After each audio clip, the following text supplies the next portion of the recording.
Hello, my name is Paul Henry, Security and Forensic Analyst for Lumention. Many of us within the IT community have been waiting some time now for the long-anticipated reduction in workload in IT departments.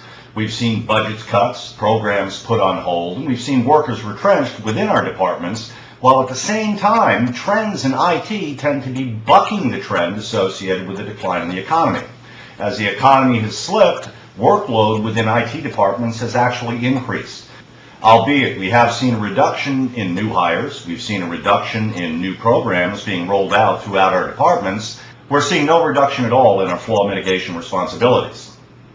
Now, overall this summer, we've had a heavier than normal group of Patch Tuesdays. The last thing anyone was expecting was another large group of patches from Microsoft. Unfortunately, that's exactly what we got today, as Microsoft released a total of 9 security updates, 5 which are critical, and 7 which require disruptive restarts.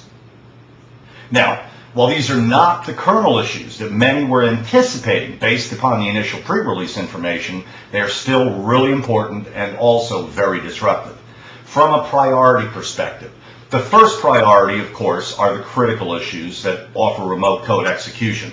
This would be MS-09 37, 38, 39, 43, and 44. This would be followed, if you're using Telnet, with, of course, MS-09 42, and then would fall in the elevation of privilege issues and DOS issues associated with MS-09 36, 40, and 41.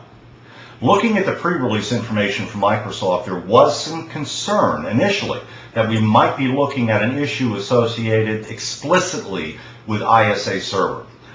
The bulletin published today by Microsoft shows, in fact, that this issue impacts not only Microsoft ISA Server, but also Microsoft Office, Visual Studio, and BizTalk Server.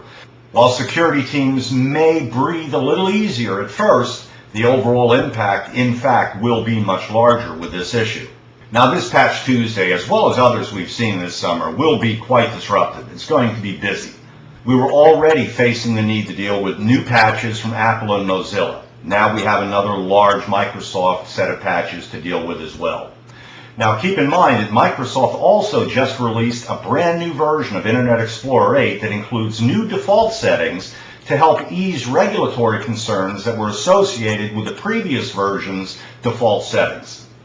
In closing, there's been some speculation in the IT community that over time the need to invest time and resources in patching would diminish. But looking back at the number of critical patches that Microsoft issued in June, being 6, and July, being 4, the short-term trend just doesn't support that theory.